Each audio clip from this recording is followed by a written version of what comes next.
Lapit ka, lapit ka. Huwag kang matakot sa akin. Opo. Hindi kami mabaho. Opo. Ako pong mabaho ng kamay. Ikaw mabaho? Ito yung kamay ko po. Hindi, wala yun sa akin. Hindi problema yung amoy. Ang importante sa akin, yung kalooban ng tao. Opo. Hindi ako tumitingin sa panlabas na anyo. Opo. Ate, magkano yan? Tingin mo na lang. Hindi po. May kahati po ako dito eh. Ay, may kahati ka? Opo. Napansin ko kasi ate, pasensya ka na, Opo.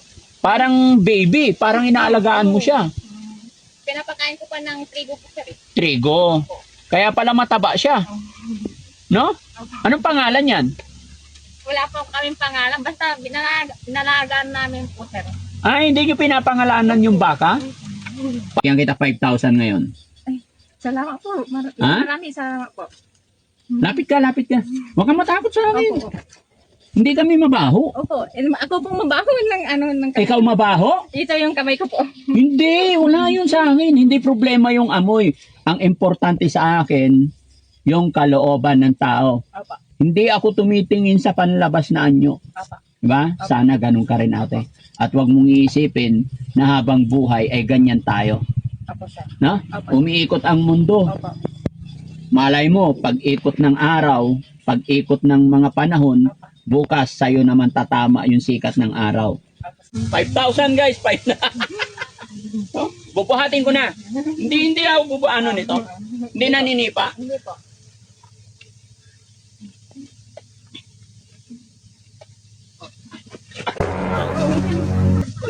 Pag ano yun, halimbawa, bibenta nila, halimbawa, mga may 50, atin namin yung tubo, gano'n. Gaano katagal alagaan bago kumita? Depende po sa may-ari po sir eh. Ay, depende. Okay. Eh, kailan kayo kikita kung nakadepende dun sa may-ari? Eh, halimbawa po sir, pag kailangan ng may-ari na ibenta, yun. Iintayin mo na lang. So, suntok sa buwan kung kailan kikita. Opo. Napakahirap naman. Opo. Pero araw-araw inaalagaan nyo po yan. Opo. Paano nyo sila tinatawag pagka walang pangalan? Kukunin na namin yung lubid niya sir, tapos dadali na namin, tapos pinapakain namin, gano'n. Pero kumakain ka rin ng baka. Kumakain ka rin? Opo, pag bibili ng karne, gano'n po. Pero sa minsan, may pera po sir. Masarap ba baka?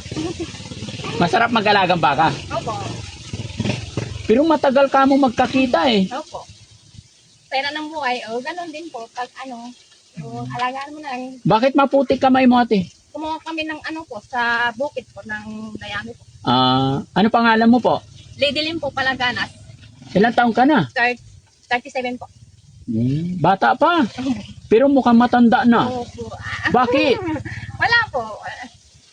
Ganito na yung itsura ko po. Ilan anak nyo po? 4 po, sir. So anong hanap buhay nyo pag-aalaga lang ng baka?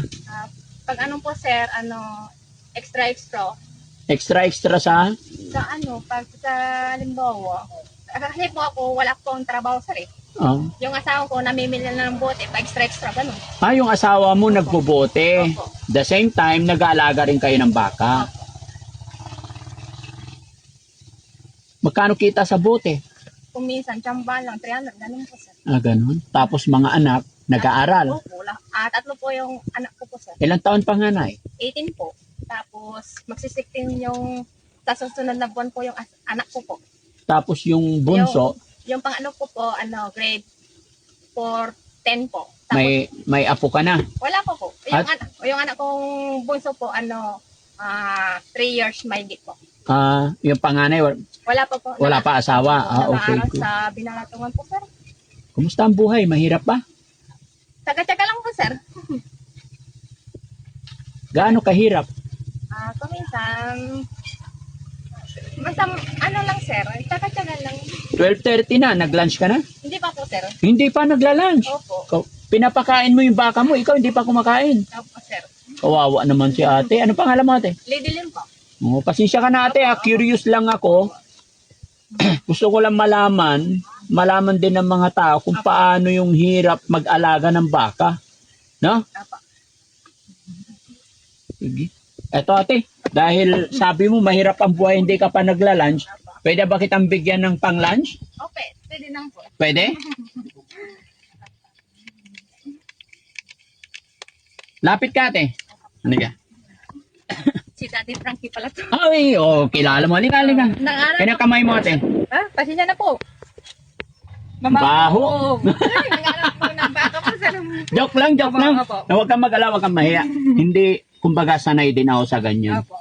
Ha? Ang dami kayong natutulungan, sir eh. Ha? Ang dami niyong natutulungan. Nanonood ka pa? Opo. Kilala mo ba si Daddy Frankie? Opo. Ang dami niyong napupunta na lugar po. Huwag kang magalit sa akin, huwag kang ma-open, ha? Opo. Actually, sanay din ako dyan. Lumaki rin ako sa bukid. Opo. Walang problema maputikan ng aking kamay. Opo.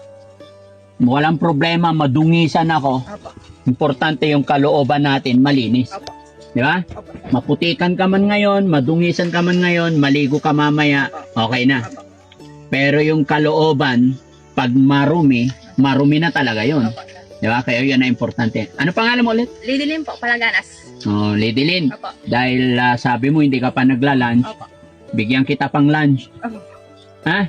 Opo. Sabi mo nagbubuti lang yung ano, Asawa tapos sa asawa mo, tapos mahirap ang buhay. Opo. Bigyan kita 5,000 ngayon. Salamat po. Ha? Maraming salamat po. Lapit ka. Huwag kang matakot sa akin. Opo. Hindi kami mabaho. Opo. Ako po mabaho ng Ikaw mabaho? Ito yung kamay ko po. Hindi, wala yun sa akin. Hindi problema yung amoy. Ang importante sa akin, yung kalooban ng tao. Opo. Hindi ako tumitingin sa panlabas na anyo. Opo. Diba? Sana ganun ka rin, ate.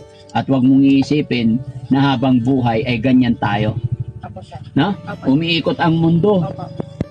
Malay mo, pag-ikot ng araw, pag-ikot ng mga panahon, bukas sa'yo naman tatama yung sikat ng araw. At pag sumikat na yung time na yun para sa'yo, huwag mo nang palagpasin. Ha? Bigyan kita 5,000, makatulong sa'yo. Thank you po, sir. Thank you po na marami. Thank you po. Happy ka ba? Opo. Happy ka nakatanggap ka ng blessing ngayon? Opo, sir. Gaano kasaya? Masaya po. Bakit? Kasi nakatanggap ako ng may pamili pa ako ng bigas. Bigas. Opo. Bambao ng eskwela bukas po, sir. Very good. Opo. Kasi bukas Lunes po, sir. Kasi magkukulay yung anak ko, sir eh. Kolehiyo na. Opo. Ate, alam mo kung bakit kita binigyan? Opo. Kaya na sinabi ko, galing din ako sa hirap. Until now, mahirap pa rin naman. Ang dami Pero- yung natutulungan, sir eh. Ha? Ang dami niyo pong natutulungan. Hmm. Nakikita ko po sa vlog niyo po. Oo. Gusto kong iparamdam sa'yo minsan na yung mga blessing ba na natatanggap natin, Opo. gusto ko ring i-share sa inyo. Opo, sir. Ha? Opo. Salamat po na marami, sir. Naiiyak ako kay ate, ano. Kumbaga, Salamat po, sir. May pambaon na yung anak ko bukas. oo. Kasi may sakit yung anak ko kasi yung pangalan. Nawala na kasi nung pumasok, sir eh. Mm. Sige, God bless. Opo. Pwede ba kitang ano? Mahal? Salamat po, sir. Salamat po. Eh mga kababayan, iparamdam lang natin kahit sa maliit na kaparaanan.